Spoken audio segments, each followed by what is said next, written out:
I wanted to call this Liz and Jamie are splitting up. Are we not calling it that? Well, I don't know. We won't know, will we, until we see it on YouTube and on the podcast. But I just thought, what a brilliant clickbaity title. Liz and Jamie are splitting up. Yes. We don't do clickbait, do we? If we're going to call it that, I think we should put in brackets clickbait. Yeah, I agree. Yeah. Well, the fact is that we are splitting up. Yeah. But not what you think. Hello, I'm Liz. And I'm Jamie. Welcome to Follow the Boat, in which we discuss what it's really like to give it all up to live on a boat. And go travelling around the world. We've been doing it since 2006 and we're still at it. Each week we talk about our latest YouTube video. And about boats, sailing, travel or anything else which floats into our heads. And if you leave a comment we like, we'll give you an answer and a name check. Peace and fair winds. We're not doing a kind of a podcasty thing that's all about boats or travel or anything in particular this week, because basically we haven't got time, have we? Because you're going tomorrow.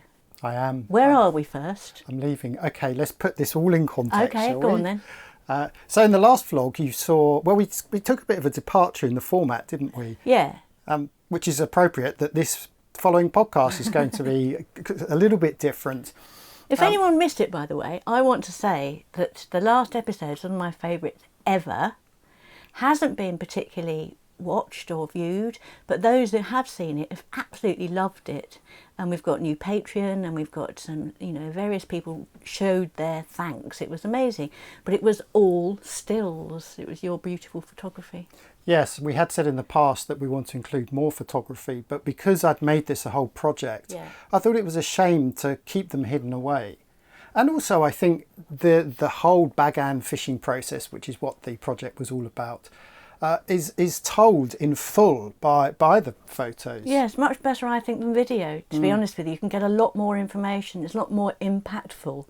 And one of the things that, just going on slightly from that you and I have been talking about for quite some time, is that we are no longer slave to any kind of viewership figures and algorithms. We are becoming more and more obsessed with doing what we like, aren't we? This is true. I think that's worth mentioning. Obviously, you'll notice that viewing figures, subscription figures on YouTube have remained stagnant. This is all to do not with the quality of the content we're putting out, I believe, but because of the YouTube algorithm. Yes. And we've kind of got lost. I think because we are such an old channel, the YouTube algorithm has bias towards the newer channels. Also, we're very old people, and YouTube prefers young beauties. This is very true, yes.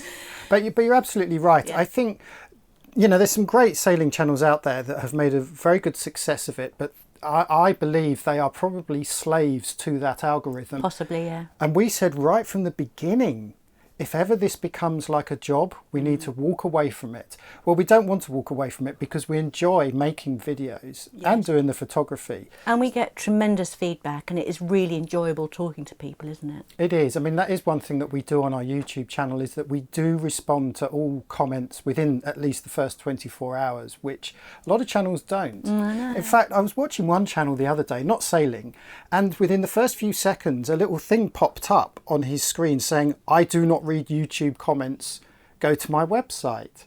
And I replied saying, well, that's a bit of a crappy thing to say to your viewers. People enjoy that interaction. Yes. And by the way, we've said it before, but if you want more interaction, check out our Discord channel, because it just allows us more time to respond and get a bit more involved in discussion. You've got a whole photography I don't know what you call forum within it. Yeah. Just on photography. Camera That's chat. Amazing. Camera chat. The Scuttlebutt is the general one, and it came up on that actually, didn't it? That people really loved the photography video, and how it was like nothing else they'd seen. It was very refreshing.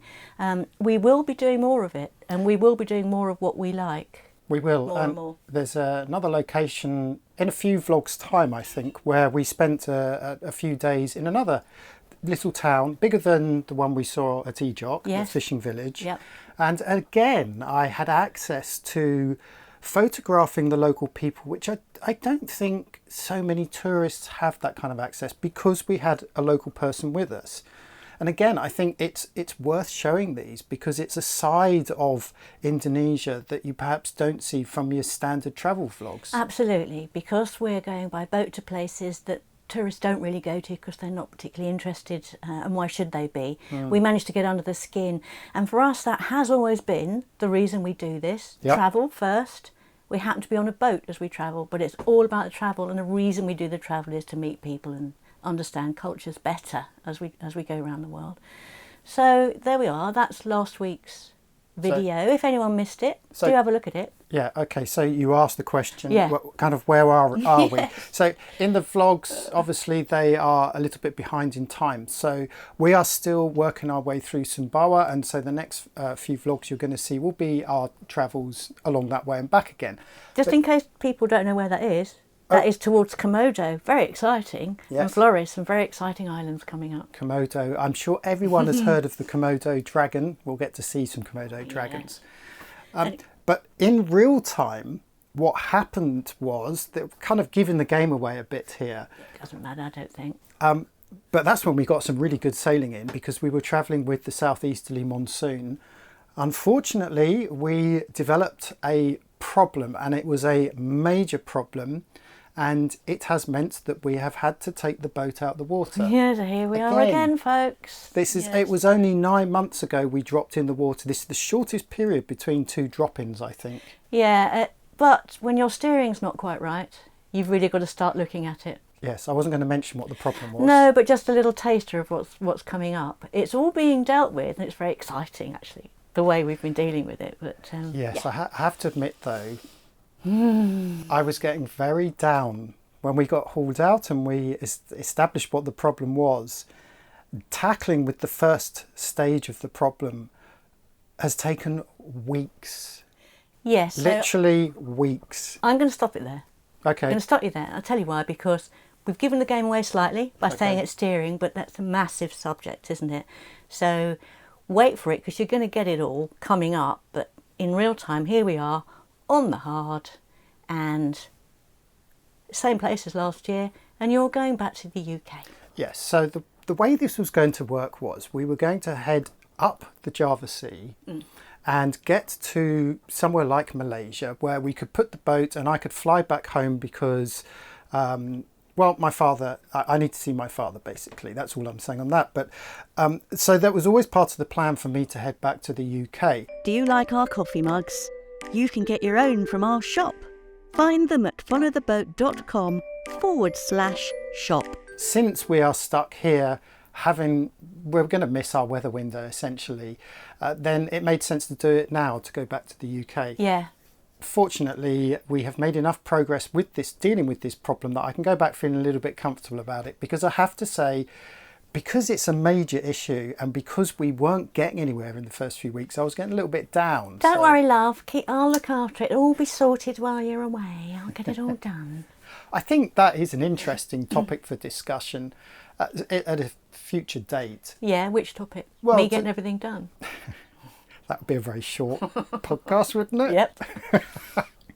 No, to talk about how we deal with these problems in remote places, and how, you have to compartmentalize these problems first, and then you have to put it in the context of, the bigger picture, which is, okay, you're going to be delayed by a few months, and you have to accept that you could be stuck somewhere and that your original plans go out the window. Yeah, I think it's definitely worth talking about, certainly when we get on to the problem and how we made the decision to come here and haul out rather than continuing or doing anything else, because there were options, but I think we made the absolute right decision to come here. It's also, so you're going back to the UK, but it's coincided with, if people don't know, we have a flat that we rent out, and we use the income from that to, finance living like this. And our tenants are leaving, so it's a perfect opportunity for you to go and sort the flat out and find new tenants. Yeah, the flat needs a bit of work as well. So I'm moving from maintenance from the boat to maintenance of a flat. But as you say, the timing has been pretty good. But it is going to impact on our content a little bit, I suppose. And I guess the first thing it's going to impact is the podcast, because we can't sit here and do it. So we may have to switch to what a lot of big podcasts do is to do a Zoom chat instead. Yeah, it'd be interesting because I'm going to have to work out how to set it up on the boat. You're fine in the UK. You'll have to give me by numbers instructions of how to do the technology, and I'll get all grumpy and not want to do it. But yeah, we definitely do want to continue because we do like chatting bullshit for an hour or so. But the main side of things is fine because we've still got loads of content to go through. Oh yeah, we've got months of vlog material, so I'm not so worried about the vlog. Of course, I often script a voiceover for you to then do. Yes. So there's going to be a bit of coordinating with uploading and downloading files to each other. But I am going to be busy in the UK as well, so I've got to find the time to actually edit those videos as well. But I think the podcast thing could be quite interesting. It'll be interesting to see how the dynamic of the podcast changes. Yes, so I think what would be interesting is discussing what I'm doing here, you're doing there, what each of us might be missing, I don't know, not each other. So just for if you're interested, the boat is on the hard and sometimes we stay, in a little village or something like that, but at the moment we've elected to stay on the boat. So the boat is on the hard, everything on the boat works, even water in the kitchen. So I've got water, electricity, everything. The only thing I can't do is go to the loo on the boat, toilet. But we've got one very close by, so I've got everything I need to be on the boat. And you've got companionship. I have. And it's not the Indonesian rally that will be coming through, it's the dogs. Yeah, we've made friends, as you probably know if you follow us, with the yard dogs here. They live under the boat. They do get fed, but don't tell anybody because we're not supposed to feed them. And we walk them twice a day, so I'll be doing my early morning walks. This morning I was up at 5:30 on the beach as the sun came up. It was lovely.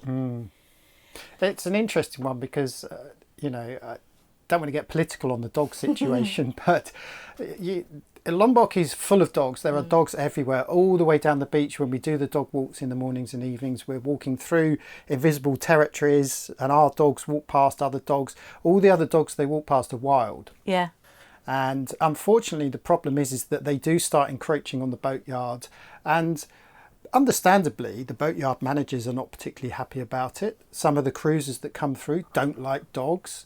So there is a dog situation. It's tough really. If you don't like dogs, don't come here, because that whole beachfront in front of the boatyard is open to the public and to the dogs. Yeah, but even if they tackle the dog situation in the boatyard, they're not dealing with the situation outside the boatyard. So if you remove the dogs from within the boatyard, all that's going to happen is you're going to get a whole load more coming in. So we talked to Peter about this a few months ago, and he said that on the one hand, the dog situation generally is out of control, but on the other hand, you can't destroy them all because more will come. Yeah. So you've got to find a fine balance. Now, the good news is that we've been told a local vet who you have now met is going to be coming in and attempting to catch and neuter and spay whatever dogs they can. Yeah, so 3 of the dogs here have already been spayed, the 3 females, but there's 2 males that do spend a lot of time here. One of them I know I'll be able to catch. He's easy to catch, so he's going to have his balls chopped off. Poor little sausage. Poor little boy. The other one's more difficult, but he will follow me for food. But what's really interesting is I said, well, how are you going to catch him? He said, I can't even talk, touch him, and he loves me. And I was told that they use the old-fashioned blowpipe to knock them out. I'm going to try and film it if I can. Be interesting to see. Yeah, I've never seen such a thing, but we'll see. So if they're able to catch Freaky, as we call him, he's also known as Dave and various other names. I call him Sneaky. Yeah, Sneaky. If they're able to catch him, he will be neutered, which will be a bit of a shock to him, I should think. But we'll see how that goes. Yes. Now, go on. I was just going to say, I'm sure there are some animal lovers out there who say you shouldn't be doing this. It's I was going to say dehumanising them, but that's not the right, de-dogifying them. But the alternative is to just have dogs running amok everywhere. So it's the lesser of 2 evils, unfortunately. Anyway, I think that's enough to talk about dogs because not everyone wants to hear about dogs, do they? But it's just part of the makeup of this place. Yeah, So back to the boat, I can do everything I need to do. I can cook, I can make a cup of tea, which is really important. I can use my laptop, I can do the washing up, I can do all of those things. And I've been shopping locally, there's a local little market, so I've got plenty of food. We are eating dragon fruit coming out of our ears, aren't we? It's up there with mangoes, I think, dragon fruit. And I think that's the first thing I'm going to miss when I go back to the UK. We'll perhaps talk more about this when I'm in the UK. Yeah. But I already know what I'm going to miss. And I think pretty much up there is dragon fruit because it's become a staple. If you don't know what dragon fruit is, it's a very, very soft fruit, about the size of a grapefruit. But it's deep purple. But the most interesting thing is the flavour. It has this, on the one hand, this sweet taste, but in the same mouthful, this earthy beetroot I know, taste. it doesn't sound very appetising. Of course, we get the red one, but you can get a white one. Yes. But the red one's the one to get. Yes. Never seen them in the UK. I guess you can get them in some posh shops around the world. But, Maybe I imagine you have to spend a fortune for them because Yeah. even here they're quite expensive, Yes. relatively speaking to other stuff. It turns you wee orange. or red even. And it's not just your wee, everything goes a very disconcerting colour. There's something so satisfying about putting a chunk in your mouth and it literally just melts in your mouth. There's no chewing involved. If you ever get the chance, and you haven't, do try red dragon fruit. That's all we can say, isn't it? Yeah. Is there anything else important that we need to say in this? So this is just like a holding podcast to let you know what we're up to. Well, we always invite people's feedback and Yes. suggestions and ideas. And in fact, the last podcast we did was based on a number of feedback. If you missed that one, that was all about checking in and checking out. And it was something that we were asked about a lot. We got lots of great comments. But of course, it's quite specific. So obviously not particularly interesting to people who aren't actually living this life and wanting to know about checking in and checking out.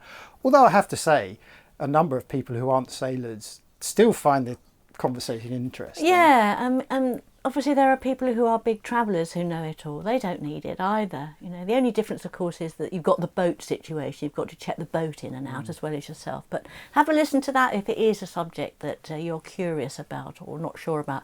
We do cover everything off in that one. Yeah, but any ideas or suggestions? If you're listening to this, there should be a link to Discord. If you're watching this, then obviously pop them in the comments below on YouTube. Yeah, please come along to Discord. It is an amazing thing. I love it. I didn't originally, I'll admit, but I've got a lot more interested in it now. Yes. I think because if you don't know Discord, it's, well, first of all, your reaction is, oh, yet another social media channel, but it's not. It's kind of like, it's not a social media channel because it's all behind closed doors. You have to have the app to see the content, and you have to be a member to comment. To comment. It's more like a forum. So the other thing about it is that our FTB mates and our patrons, they have their own specific forum within that Discord channel, and it's only for them and us, and they can ask us really in-depth questions that we will answer in depth, and that is where we now do all our conversations with those followers and supporters. So really on Patreon and on FTB mates, there's not so much conversation, is there? It's all now on the Discord bit. Yeah, so if you are already an FTB mate or a patron, please, and you're not on Discord, please do check out Discord and we'll set you up. It's very easy. Yeah. And as you say, it just allows those supporters to Yes. have their own section as well as the public section. Yeah, so the public section is very dynamic, lots going on there. But for our supporters, it's much smaller and more intimate atmosphere, and you can just ask what you like and know that nobody from the public can see your question or see the answer. Talking of communication, I went through my emails the other day. I had 6,500 unread emails. No. Why? And I mention this because I know that people out there email us and they quite often get lost. We don't respond. I have to say, some emails require such a lengthy answer that we just don't respond. And this is why we have something like Discord, because it allows people to have that communication with us. My email, I would say 99% of it is spam. Me too.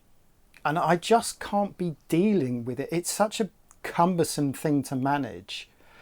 It's spam and notifications, and I'm almost done with email, I have to say. Oh, you've got to, though, for the business and all that sort of thing. Of course, yes. So. It's such a headache. And yeah, anyway, so if you have emailed us and we haven't replied, that is one of the reasons why. Yeah, it is quite difficult. Obviously, if you're a patron or an FDB mate, we wouldn't always reply, but it's not always clear that you are. So sometimes we may even have missed you guys. Yeah, so don't email us. Use Discord or use the platform that you're on. If you find this topic interesting and would like to continue the conversation, come and join the Follow the Boat Discord community. Look for the link in the description. It's free. This goes back to what we were saying about not playing the YouTube algorithm and basically having a bit more control over the content that we put out and the communication that we receive.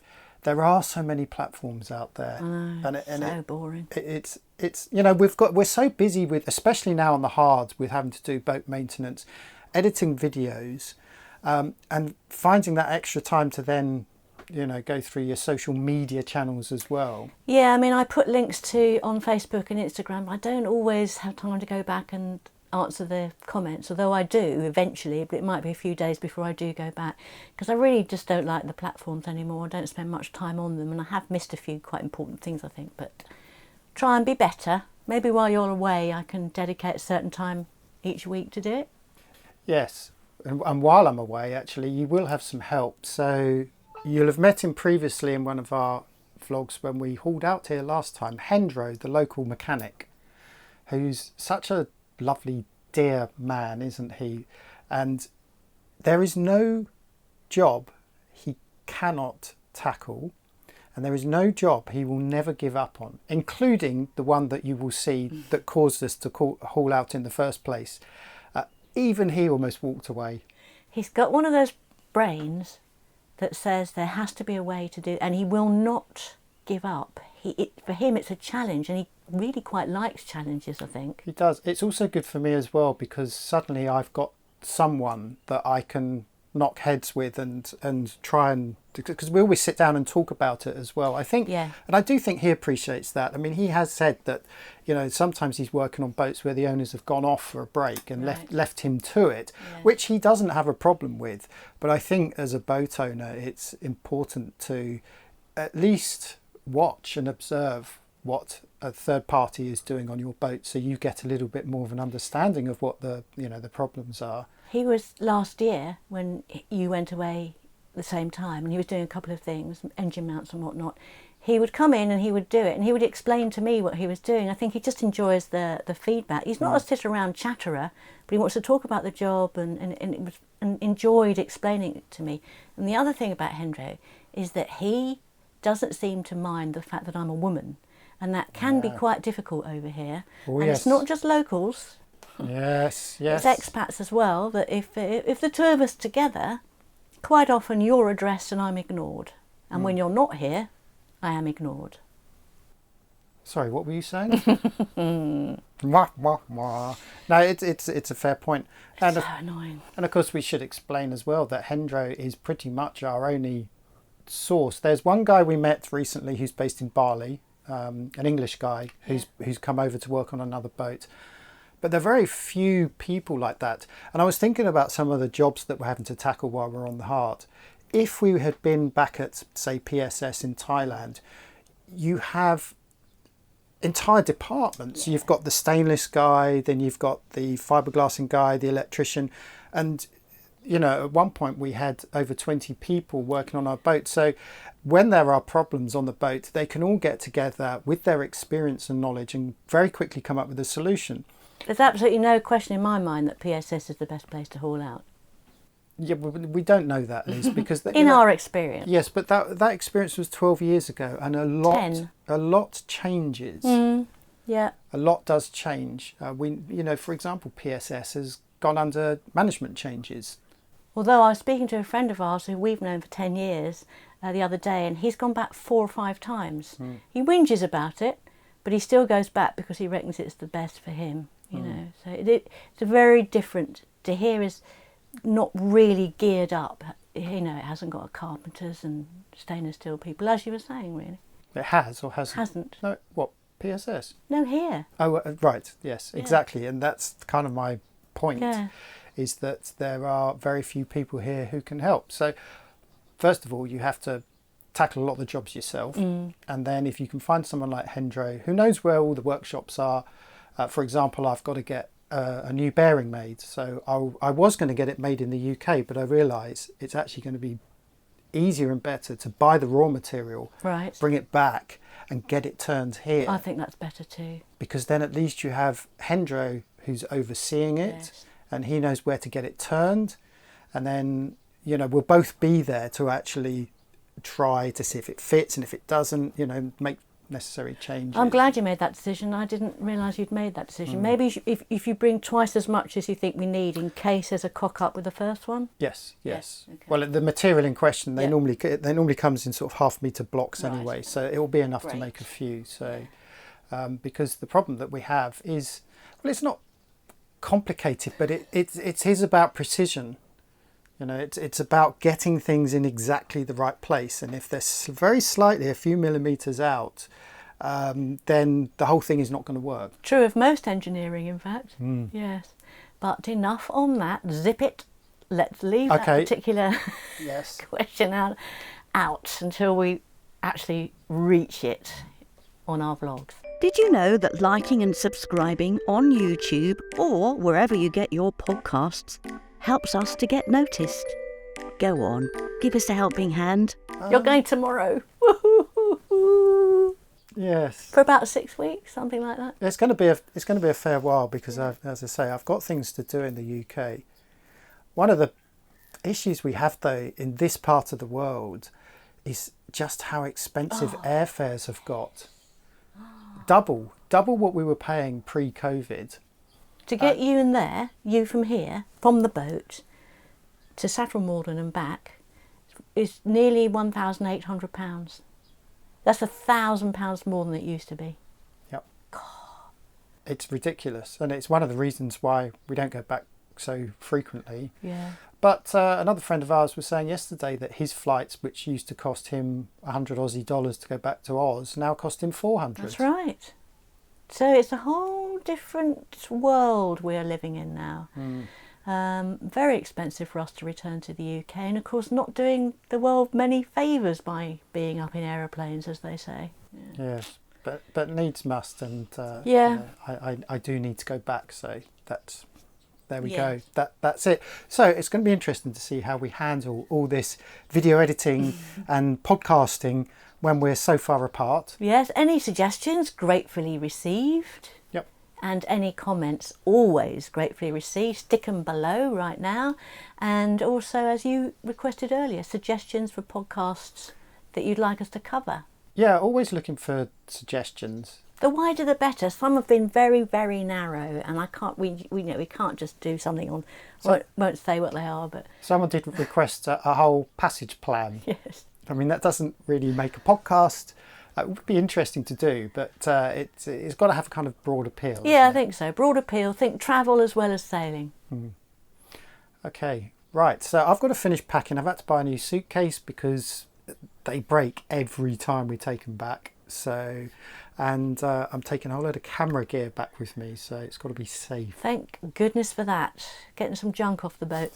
We've also bought a few wintry things that were a very good price here, much cheaper than in the UK. You're going to take those back. Yeah, we did a price comparison because the shop is also in the UK, and they were at least a third of the price. I should think about that. Close to half the price here. Same product, Yeah. different market. Yeah. All very good. Yes. And I can't wait for you to leave in some respect because I can blitz the boat. Are you saying I'm the dirty element? It's just every surface is covered in crap. It looks all right if you're looking at us on the video. Those who are listening, you don't realise. But the whole boat is covered in Jamie's stuff. When he goes, I will heave a sigh of relief and then I will tidy up and then clean. Can I just say, when you say Jamie's stuff, you do mean tools? Mostly tools, lots of bits of camera equipment, bits and bobs. The dragon fruit. There's a big pile of dragon fruit over there. Going to have that immediately after we finish recording. Anyway, we're mumbling now. Yes, all right. Thanks, guys. Thank you so much for your support. Do keep watching, and don't forget to like the video and subscribe, and check out Discord. Bye. Bye.